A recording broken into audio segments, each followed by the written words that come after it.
மூச்சே எப்போதும் துணை இருப்பேன் என் உயிரே.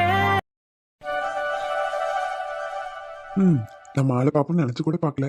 திடீர்னு அவளை பார்க்கணும் போல இருந்துச்சுன்னு ஊருக்கு போனேன். கூப்பிட்டேன், அவ வரமாட்டான்னு தான் நினைச்சேன். ஆனா வந்துட்டா.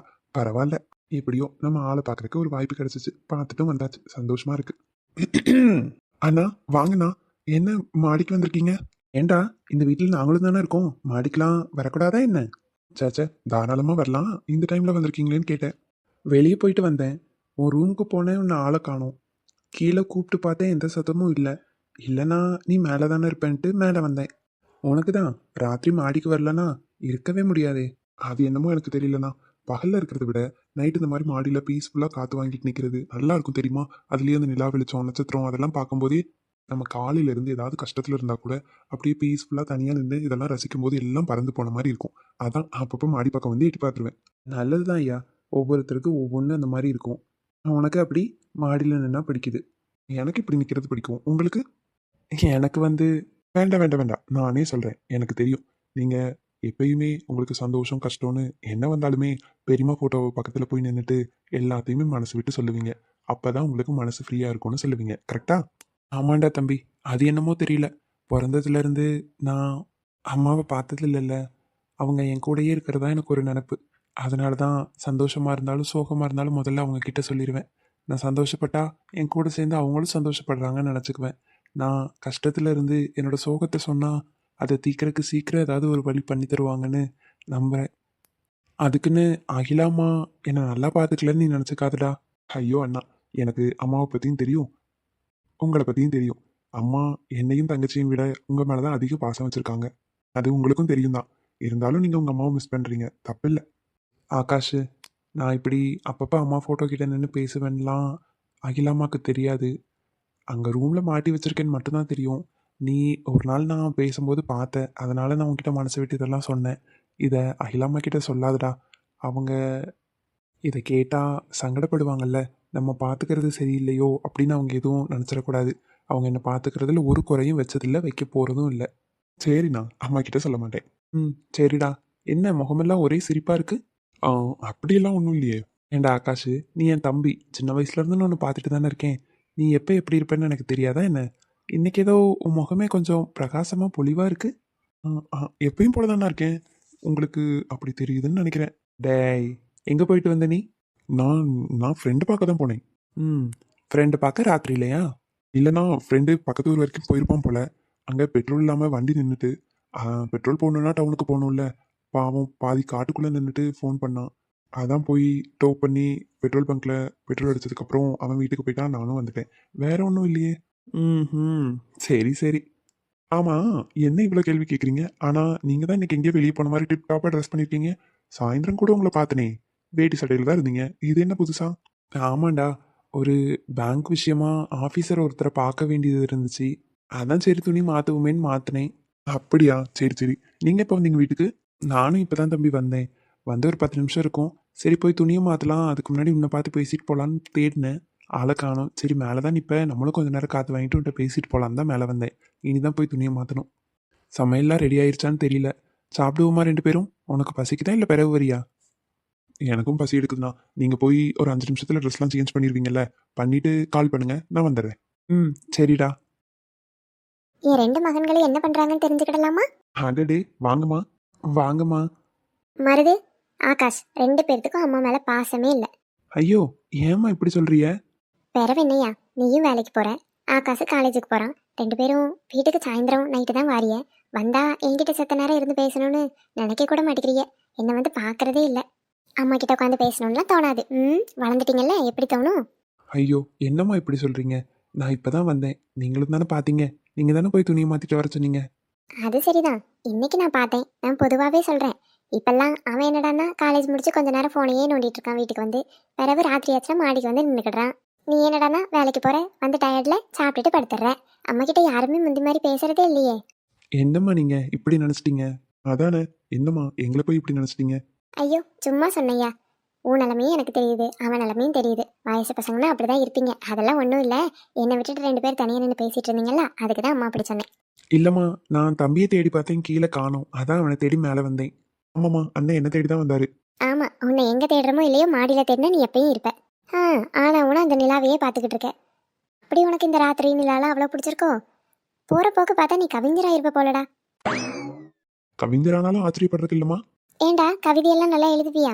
இப்ப வரைக்கும் எழுதல, இனி வேணா ட்ரை பண்றேன். இல்ல அந்த திறமெல்லாம் இருக்கா உனக்கு? எங்க ஒரு கவிதை சொல்லு பாப்போம். ஒரு கவிதை. என்னையா அது? நீங்க தானே சொல்ல சொன்னீங்க ஒரு கவிதைன்னு, அதான் சொன்னேன். ஐயா மருது விடு, அவன் அப்படிதான் கிறுக்கு பையன் வளரிட்டு இருப்பான். அதான் பாருங்கம்மா, ஒரு கவிதை சொல்லுனா ஒரு கவிதைங்க. இவனை என்ன செய்ய? சரி சரி, அவன் கதையை விடு. 2 பேர்த்துக்கு ஒரு முக்கியமான விஷயம். என்னதுமா? இன்னைக்கு நானும் அப்பாவும் ஜோசியரை வீட்டுக்கு வர சொல்லி உனக்கு எப்போ நிச்சயம் வைக்கலான்னு சொல்லி பேசணும் ஐயா. அவரு வர முகூர்த்தமே ரொம்ப அமோகமா இருக்கு, அப்பவே பண்றது நல்லது. எவ்வளோ சீக்கிரம் முடியுமோ அவ்வளோ சீக்கிரம் கல்யாணம் பண்ணி வச்சிருங்க. பொண்ணுக்கும் பையனுக்கும் நல்ல பொருத்தம் இருக்கு, ரொம்ப வருஷம் வாழுவாங்கன்னு சொல்லியிருக்காரியா. எனக்கும் அப்பாவுக்கும் மனசு ரொம்ப நிறைவாயிட்டு.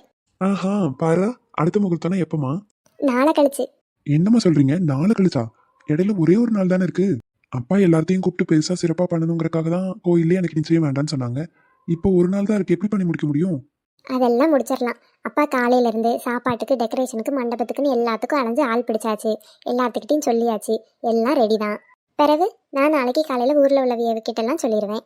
அப்பா சொந்தக்காரங்க தூரத்துல இருக்கிறவங்களுக்குலாம் ஃபோன் பண்ணி சொல்றேன்னு சொல்லிட்டாவே, அவ்வளவுதானே? கடைசி நேரத்துல சொன்னா எல்லாரும் வருவாங்களாமா? அதெல்லாம் வருவாவே, ஏன் வராம போறாவே? உங்க அப்பா எல்லார் வீட்டு விசேஷம் நல்லது கெட்டதுன்னு எல்லாத்துக்கும் முன்னாடி போய் நின்று சிறப்பாக செஞ்சு கொடுக்குறவரு. நம்ம விசேஷத்துக்கு வராமையா போயிடுவாங்க? அதெல்லாம் நிச்சயம் வருவாங்கய்யா. நான் என் ஃப்ரெண்ட்ஸ் எல்லாம் வர சொல்லட்டுமா? யாரை வேணாலும் வர சொல்லுமாக்கா, எவ்வளோ பேர் வேணாலும் வர சொல்லு. அண்ணன் நிச்சயம் சிறப்பாக நடக்கணும். நிச்சயம் எங்கம்மா நடக்குது? ஆர்கே மஹால்ல. ஆர்கே மஹாலா? சூப்பரா இருக்குமா? அந்த மண்டபமே ரொம்ப பெருசுலா?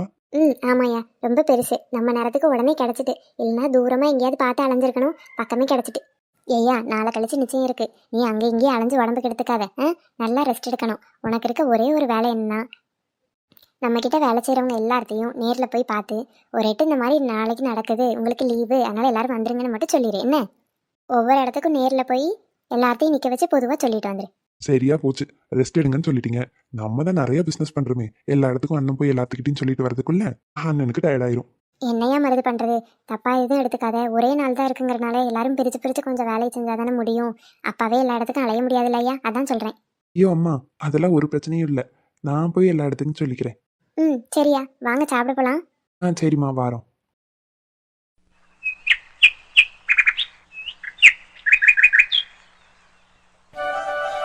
பாட்டி, உங்களை யார் இப்போ டீ எல்லாம் போட சொன்னா? நானே குடிக்க போயிருக்கேன்னு தெரியும்ல, நான் வந்ததுக்கப்புறம் போட்டு தரமாட்டேனா? நீ போட்டு தருவமக்கா, தரமாட்டேன்னு நான் சொல்லறேன். எல்லா வேலையும் நீ தானே இழுத்து போட்டு பார்க்குறா. பாட்டியால முடிஞ்சது ஏதோ 1-2 செஞ்சு கொடுத்தேன்னா உனக்கு கொஞ்சம் உதவியா இருக்கும்ல, அதான் செய்கிறேன். இதே உங்களுக்கு ஓய்வு எடுக்க வேண்டிய வயசு, நீங்க ஓய்வு எடுத்தா மட்டும் போதும், சரியா? ஆமாடி, நான் ஓய்வு மட்டும் எடுத்துக்கிட்டு இருந்தேன்னா என் உடம்பு என்னத்துக்காக? நானும் என்னால் முடிஞ்ச வேலையை ஏதோ செஞ்சாதான் என் உடம்புக்கும் கொஞ்சம் நல்லா இருக்கும். எல்லா நாளும் எல்லா வேலையும் நீ இழுத்து போட்டு பார்க்குற, அது போக வேலைக்கும் போற. அப்போ நான் பாட்டி நீ எதுக்கு வீட்டில் இருக்கேன்? உனக்கு ஒத்தாசையாவது இருக்க வேண்டாமா? இன்னைக்கு சமையல எல்லாம் நான் பார்த்துக்கிட்டேன், நீ கிளம்புற வேலையை மட்டும் பாரு. அதான் குளிச்சு கிளம்பிட்டேனே, தலை மட்டும் தான் காயணும், அதுக்குள்ள நான் சமைச்சிருவேன்ல. ஒன்றும் வேண்டாமக்கா, நான் சொல்லியதை கேளு. டீ போட்டு வச்சிருக்கேன், கிளாஸ்ல ஊற்றி தரேன், நீ நல்லா குடி, சரியா? குடிச்சிட்டு கொஞ்ச நேரம் ஓய்விடு, அதுக்குள்ள நான் சமையல் எல்லாம் முடிச்சு கொண்டு வந்து கொடுத்துருவேன், சாப்பிடலாம். என்ன பாட்டி சொல்றது கேளு மக்களே, இன்னைக்கு மட்டும் பாட்டி செஞ்சுக்கிட்டேன். என் பேச்சை கேட்கக்கூடாதுன்னு முடிவு பண்ணிட்டீங்க, என்ன பண்றது? சரி, நான் வெளியே போய் வெயில தலைக்காய வைக்கேன். உங்களால முடிஞ்சதை பாருங்க, முடியலன்னா எனக்கு கூப்பிடுங்க. என்ன? சரி மக்களே. அவிய அம்மா குணம் அப்படியே மீனாக்கு. அவிய அம்மையும் அப்படித்தான். கல்யாணம் ஆகி வந்த புதுசுல நான் அவன் மேலே கோவமாக இருந்தேன், இப்படி காதலிச்சு வந்துட்டாளேன்னு. ஊர் உலகத்தில் எல்லாரும் நம்மளை அசிங்கமாக பேசுகிறாவளேன்னு கோவத்தை தான் காட்டுவேன். ஆனால் அவள் ஒரு நாளும் திரும்ப என்கிட்ட கோவத்தையே காட்ட மாட்டா, சிரிச்ச முகத்தோடு அனுசரித்து போவா. அவளை கொஞ்சம் நாளுக்கு பிறகுதான் அவள் குணம் எனக்கு புரிஞ்சு நான் நல்லாவே பேச ஆரம்பித்தேன். அவள் இருந்த வரைக்கும் எனக்கு ஒரு குறையும் இல்லாமல் நல்லா பார்த்துக்கிட்டா. அதே மாதிரி தான் என் பேத்தியும். நல்ல பிள்ளை. சீக்கிரம் அவளுக்கு ஏதாவது ஒரு வரன் அமைஞ்சு அவளை கட்டி கொடுத்துட்டேன்னா அவ்வளோதான், நான் நிம்மதியாக போய் சேர்ந்துருவேன். அக்கா அக்கா, என்ன மீனா? என்னக்கா இது? வேலை நேரத்தில் யாரும் வேலையை பார்க்காம இங்கே வந்து நிற்க வச்சுட்டு இருக்காங்க, என்னாச்சு? நீ தான் நம்ம ஓனர் இன்னும் பார்த்ததே கிடையாதே. நம்ம ஓனர் இங்கே வந்திருக்காரு, எல்லார்த்திட்டையும் முக்கியமாக ஏதோ பேசணும்னு எல்லார்த்தையும் நிற்க சொல்லியிருக்காரு, அதனால தான் எல்லாரும் நின்றுட்டுருக்கோம். ஓனர் வந்திருக்காரா? ஆமாக்கா, அப்புறம் நான் பார்த்ததே இல்லை. ஏண்டி அங்கே தானே நின்றுட்டு இருக்காரு, இப்போ கூடமா பார்க்கல? இல்லையே, எங்கே நின்றுட்டு இருக்காரு? நான் நேராக பாரு. மருது என்ன இங்கே நிற்கிறாரு? அது நம்ம மேனேஜர் அண்ணா தானே பக்கத்தில், வேற யாரும் அங்கே இல்லையே. எக்கா எக்கா, அட என்னடி, நம்ம மேனேஜர் அண்ணா தான் நிற்கிறாரு, வேற யாரும் அங்கே புதுசாக இல்லையே. ஐயோ சுத்தண்டி, உனக்கு 2 கண்ணும் அவிஞ்சு போச்சுன்னு நினைக்கிறேன். கண்ணாடி போட்டு கண்ணு தெரியலையா? நம்ம மேனேஜர் அண்ணன் பக்கத்துல ஒருத்தர் நிக்கிறாருல. ஆமா மருது. ஏய், அப்போ ஓனரை தெரிஞ்சுக்கிட்டே தான் தெரியலன்னு என்கிட்ட பொய் சொன்னியாடி? அக்கா, ஓனர் எனக்கு தெரியாதுக்கா. அப்புறம் இப்ப மருதுன்னு அவர் பேரை சொன்ன? ஆமாக்கா, அவர் பேர் மருது. அவர் எப்படி உனக்கு தெரியும்? அது ஒரு கதைக்கா, நான் பொறுமையா சொல்றேன். அவரை எனக்கு வெளியே வச்சே தெரியுமே. அட பைத்தியக்காரி, அவரு தான் நம்ம ஓனர். கா, சும்மா உங்களை வேடிக்கை பார்க்க விடாம கூப்பிட்டு கேள்வி கேட்கறேன்னு இப்படியெல்லாம் போய் சொல்லக்கூடாது. அட, நான் உங்ககிட்ட போய் சொல்லி எனக்கு என்ன கிடைக்க போகுது? அவரு தான் ஓனர். என்னக்கா சொல்றீங்க? ஆமாண்டி, அவரு தான் நம்ம ஓனர். முதல்ல தொழிலாளர்களை எல்லாத்தையும் பார்க்கறது, சந்திக்கிறது, பேசுறதுன்னு எல்லாம் பெரிய ஐயா தான் பார்த்துக்கிட்டு இருந்தாரு. எங்களுக்கு என்ன பண்ணணும்னாலும் எல்லாமே அவர் தான் பார்த்துட்டு இருந்தாரு. இப்போ பெரிய ஐயா முழு பொறுப்பையும் சின்ன ஐயாட்ட ஒப்படைச்சிட்டாரு. இவர் தான் எல்லாத்தையும் பார்த்துட்டு இருக்காரு. அப்போ உண்மையாவே இவர் ஓனரா? ஆமாண்டி, இவர் தான் ஓனரு. சரி சரி, எல்லாரும் அமைதியாக நிற்கிறாங்க. நான் மட்டும் உன்ட்ட பேசிட்டு இருக்கிறத பார்த்தா ஏதாவது நினைக்க போறாங்க. நானும் திரும்பி நிற்கிறேன். ஐயோ, அப்போ உண்மையாவே மருது தான் ஓனரா? அவர் அன்னைக்கு கோயிலில் வச்சு சொன்னப்ப கூட நான் நம்பலை. சும்மா சொல்கிறாருன்னு தான் நினச்சிட்டேன். இவர் கடையில் தான் நம்ம இவ்வளோ நாளாக வேலை செஞ்சுருக்கோமா? ஐயோ, இது கூட தெரியாமல் எப்படி தப்பல மாதிரி இருந்திருக்கோம் பாரு. தம்பி, நீங்க சொன்ன மாதிரி எல்லாத்தையும் கூட்டிட்டு வந்து நிக்க வச்சுட்டேன். ஆனா இன்னைக்கு ஒரு 4 பேர் வரல. அவங்க சும்மா ஒன்றும் லீவ் போடல தம்பி. நியாயமான காரணம் இருந்தது, அதான் லீவ் கொடுத்துட்டேன். அது யார் யாருன்னு நான் ஒரு நிமிஷம் இருங்க, உங்களுக்கு பார்த்து சொல்லிடுறேன். ஃபோனில் எல்லா அப்டேட்டும் இருக்குது தம்பி. ஐயோ அண்ணன், அதெல்லாம் ஒன்றும் வேண்டாம். நீங்கள் லீவ் கொடுத்துருக்கீங்கன்னா அது நியாயமான காரணம் இருந்தால் தான் கொடுப்பீங்க. நீங்கள் அந்தளவுக்கு இதாக இருக்க மாட்டீங்கன்னு எனக்கு தெரியும். 4 பேர் வரல, சரி ஓகே. நான் சொல்ல போகிறத அவங்களுக்கும் தகவல் சொல்லிடுங்க, அது போதும் எனக்கு. சொல்லுங்கள் தம்பி. எல்லாரும் வந்துட்டாங்கல்லண்ணே? எல்லாரும் வந்துட்டாங்க தம்பி. ஏன் இப்படி திடீர்னு எல்லாத்தையும் கூப்பிட்டீங்கன்னு எனக்கு ஒன்றுமே புரியல. எதுவும் பிரச்சனையா தம்பி? எதுவும் பிரச்சனையாக இருந்தால் மட்டும்தான் எல்லாத்தையும் கூப்பிடணுமா என்ன? ஏதாவது நல்ல விஷயமா இருக்கக்கூடாதா? நல்ல விஷயமா? எனக்கு ஒன்றும் புரியலையே தம்பி. சொல்கிறேன் இருங்க. எல்லாருக்கும் வணக்கம். நான் உங்கள் ஓனருங்கிறது எல்லாருக்கும் தெரிஞ்சிருக்கும். அப்பா இந்த பொறுப்பை கொடுத்ததுலேருந்து இந்த பொறுப்பை நான் நல்லா தான் பண்ணிகிட்ருக்கேன். இனிமேலும் இந்த பொறுப்பை நான் நல்லபடியாக வச்சு காப்பாற்றுவேன். உங்களுக்கு எந்த குறை, என்ன நிறை இருந்தாலும் தயங்காமல் என்கிட்ட வந்து எப்போ வேணாலும் நீங்கள் சொல்லலாம். அதுக்கு என்ன பண்ணணுமோ அந்த முடிவை நான் சீக்கிரம் எடுத்து அதை அமல்படுத்துவேன். உங்களுக்கு போதுமான வருமானம் வருதா, உங்களுக்கு மற்றபடி என்ன பிரச்சனைனாலும் என்கிட்ட தயங்காமல் சொல்லலாம். இப்போ வரைக்கும் எல்லாரும் அப்படி தான் சொல்லுவீங்க. புதுசாக வந்தவங்களுக்கு என்னை பற்றி தெரியாது இல்லையா? அதனால் நான் அவங்களுக்கும் சேர்த்து இதை சொல்லிக்கிறேன். நீங்கள் இல்லைன்னா என்றைக்குமே நாங்கள் இல்லை. உங்கள் எல்லாத்தையும் எங்கள் குடும்பத்தில் ஒருத்தராக தான் நாங்கள் பார்க்குறோம். நீங்கள் கஷ்டப்பட்டு உழைச்சி எங்களுக்கு லாபம் ஈட்டி தரதை வச்சு தான் நாங்கள் நல்லபடியாக வாழ்ந்துக்கிட்டு இருக்கோம். உங்களை மாதிரி உழைப்பாளிகள் இல்லைன்னா முதலாளிகள் யாருமே இருக்க முடியாது. அப்படிப்பட்ட உங்களை என்றைக்கும் நாங்கள் பெருசாக தான் நினைக்கிறோம். அதனால தான் எங்கள் வீட்டு விசேஷத்தில் நீங்கள் எல்லாரும் ஒவ்வொருத்தரும் வந்து கலந்துக்கணும்னு நான் ஆசைப்பட்றேன். புரியுது, என்னடா விசேஷம்னு எல்லோரும் யோசிக்கிறீங்கன்னு எனக்கு நல்லாவே புரியுது. நாளைக்கு காலையில் 10 to 11 ஆர்கே மஹாலில் எனக்கு நிச்சயதார்த்தம் வச்சுருக்காங்க. சொந்தக்காரங்க மட்டும் வந்து அதை சிறப்பு வச்சு தரணும்னு நான் என்றைக்கும் நினைக்க மாட்டேன். சொந்த பந்தத்தை தாண்டி உங்களால் தான் நாங்கள் நல்லா வாழ்கிறோம். அதனால் நீங்கள் ஒவ்வொருத்தரும் வந்து என்ன ஆசீர்வாதம் பண்ணணும். உங்கள் ஆசீர்வாதத்தோடு தான் நாங்கள் அந்த விசேஷத்தை நடத்தணும்னு ஆசைப்படுறோம். அதனால் எல்லாரும் நாளைக்கு மறக்காமல் வந்துடுங்க. அது மட்டும் இல்லாமல் நாளைக்கு எல்லாருக்கும் லீவு தான். வந்து வயிறார சாப்பிட்டு மனசார எங்களை வாழ்த்திட்டு போகணுன்னு நான் ஆசைப்பட்றேன். அடடா, நாளைக்கு நிச்சயமா? பரவாயில்லையே, அவர் நிச்சயத்துக்கு கடைக்கு எல்லாத்துக்கும் லீவ் எல்லாம் விடுறாங்க.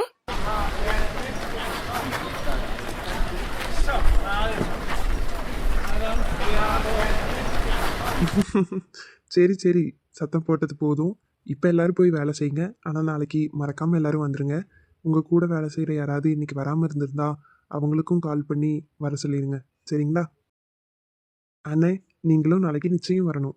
என்ன தம்பி, நீங்கள் இத்தனை வருஷமாக உங்கள் வீட்டு உப்பத்தின்னு தான் நான் வளர்ந்துக்கிட்டு இருக்கேன். அப்படி இருக்கும்போது இது நம்ம வீட்டு விசேஷம். நான் வராமல் இருப்பேனா தம்பி? நிச்சயம் வருவேன். ரொம்ப சந்தோஷம் அண்ணே. கடைக்கு தான் வந்திருக்கேன். இனி மில்லுக்கு போகணும், வயலுக்கு போகணும். ஒவ்வொரு இடத்துமா போய் அங்கே இருக்க எல்லாத்துக்கிட்டையும் சொல்லணும். அதனால் நேரம் ஆயிட்டு நான் கிளம்புறேன். சரிங்க தம்பி. கடைசியில் சொல்கிறேன்னு எதுவும் தப்பாக எடுத்துக்காதீங்கண்ணே. கோயிலையே சிம்பிளாக வச்சுக்கணும்னு தான் வீட்டில் எல்லோரும் நினச்சோம். கல்யாணத்துக்கு பெருசாக பண்ணிக்கலான்னு. ஆனால் அப்பா வீட்டில் நடக்கிற முதல் விசேஷம், அதனால் பெருசாக தான் பண்ணணும்னு ஆசைப்பட்டார். அதான் முந்தானத்து தான் ஆள் குறிச்சாங்க. ஜோசியரும் இன்றைக்கி பண்ண சொன்னோன்னே என்ன பண்ணுறதுன்னு தெரியாமல் ஆளுக்கு ஒரு வேலையாக பிரித்து பார்த்துட்ருக்கோன்னே. அப்படிங்களா தம்பி?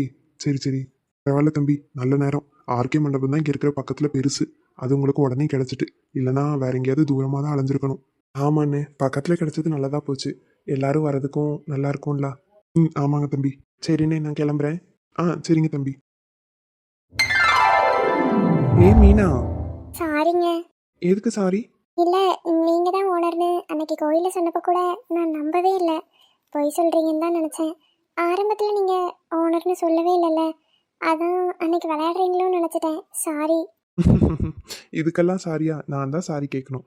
ஆரம்பத்தில் உனக்கும் எனக்கும் பார்க்குற இடம்லாம் முட்டிகிட்டே இருந்துச்சா, சண்டையாக வரும்.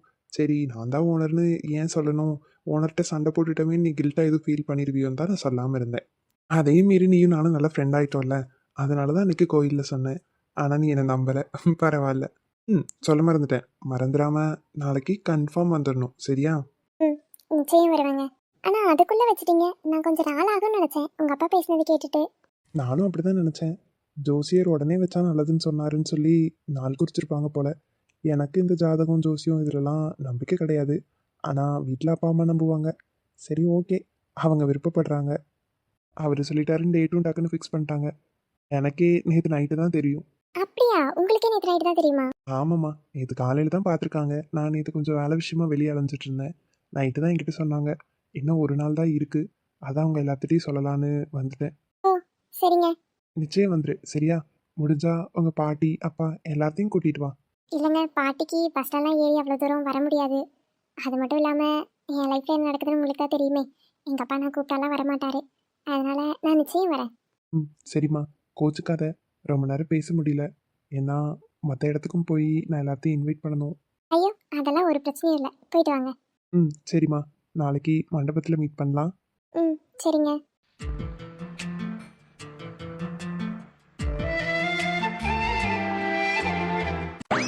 மீனா, வாடி. என்ன இன்னைக்கு சீக்கிரமாகவே வந்துட்ட? வேலை முடிஞ்சிச்சா என்ன?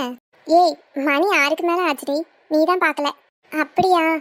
என்னடி பண்ணுறது, வீட்டுக்குள்ளே பகல் நேரம் இருக்கவே முடியல, வேக்காடு தாங்க முடியல. ஐயோ, உடம்பெல்லாம் கப கப கபன்னு எரியுது, அந்த அளவுக்கு வெயில். என்ன பண்ணுறது, சாயங்காலம் சூரியன் மறைஞ்சாதான் நல்லா காத்தடிக்குது. அதனால தான் வெளியில் வந்தேன். இங்கே பசங்க ஊஞ்சல் கட்டி வச்சு விளாண்டுருந்தாங்க. எல்லாத்தையும் துரத்தி விட்டுட்டு மரத்தில் அழகாக காற்று வருதுன்னு நான் உட்காந்து ஊஞ்சல் ஆடிட்டே காற்று வாங்கிட்டு இருக்கேன். நல்லா இருக்குடி, ரொம்ப நல்லா இருக்கு. பாவண்டி பசங்க, அவங்க விளையாட ஆசையாக கட்டி வச்சிருப்பாங்க. அவங்களெல்லாம் விரட்டிட்டு நீ உட்காந்து ஆடிட்டு இருக்கியா? ஆமாண்டி, சின்ன பசங்க தான் விளையாடணும்னு என்ன சட்டமா? என்னால் விளையாடக்கூடாதா? கொஞ்ச நேரம் ஜாலியாக விளையாடலான்னு தான் அவங்கள விரட்டி விட்டுட்டேன். அவனுங்க வெயில் அடித்தாலும் போக மாட்டேங்கிறானுங்க, வேர்த்து ஊற்றினாலும் போக மாட்டேங்கிறானுங்க. வெயிலுக்குள்ளே என்ன ஆட்டம் ஆடுறானுங்க, ஏப்பா என்னாலலாம் முடியலப்பா. இது சின்ன பசங்க இல்லடி, வெயில் மழைலாம் தெரியாது. அந்த வயசில் துருத்துருன்னு விளையாடணும்னு தானே தோணும். அதனால அவனுங்க வெயிலெல்லாம் தாண்டி விளையாண்டுருக்காங்க. சரிடி, வா, நீயும் வந்து 2 ஆட்டம் ஆடுறியா? இப்போ தர மாட்டேன், கொஞ்ச நேரம் கழிச்சு தான் தருவேன்.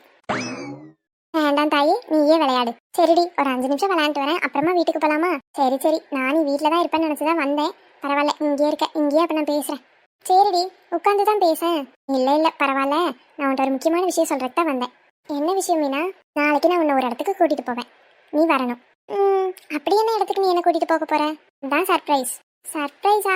ஏய் சொல்லுடி, சொன்னால் நானே வரப்போகிறேன். இதுக்கெல்லாம் எதுக்கடி சர்ப்ரைஸு? சர்ப்ரைஸாக கூட்டிகிட்டு போகலான்னு பார்த்தேனேடி. அடைச்சி சொல்லு.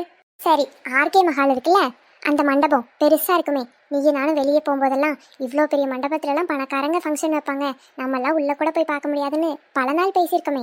ஆமாம், பேசியிருக்கோம். ஏன் அந்த மண்டபத்தை எதுவும் விலைக்கு வாங்க போறியா?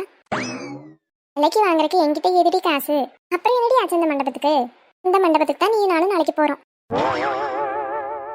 என்னடி சொல்கிற? அந்த மண்டபத்துக்கு போகிறோமா? ஒருவேளை கடை வேலை வேண்டான்னு சொல்லிட்டு அங்கே எதுவும் கூட்டி பிறக்கிற வேலை சரின்னு சொல்லிட்டியா? அடைச்சி, அதெல்லாம் ஒன்றும் கிடையாது. அப்புறம் என்னடி?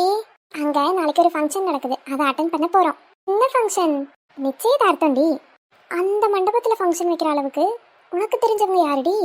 எனக்கு தெரியாம உனக்கு அவ்வளோ பெரிய பணக்காரங்களா? அவங்களெல்லாம் தெரியுமா? அந்த கதையை ஏண்டி கேட்குற? ஏண்டி இப்படி சிரிக்கிற? பிறகு சிரிக்காம என்னடி பண்ணுவாங்க, லூசு? உனக்கு யாரு ஓனர்னு கூட தெரியாம சுத்திட்டு இருந்திருக்க. அதுலயும் அந்த அண்ணாவும் நீயும் மீட் பண்ணும் போதெல்லாம் சண்டை தான் போட்டுக்கிட்டீங்க. ஒரு 2-3 தடவை சண்டை போட்டீங்க. அப்புறம் உங்க அப்பாவை அவர் காப்பாத்தினாரு. அப்புறம் அவர் ஃபங்க்ஷனுக்கு கூட நீ போயிட்டு வந்தியேடி. ஆமாண்டி, அவர் ஃபங்க்ஷனுக்கு போயிருந்தல்ல, அங்கே அவங்க அப்பா வந்து கோயிலை சிம்பிளாக வேண்டான்னு சொல்லி பெருசாக பண்ணணும்னு சொன்னாங்க. அதனால நிச்சயம் நடக்கலன்னு கூட உன்ட்ட சொன்னனே.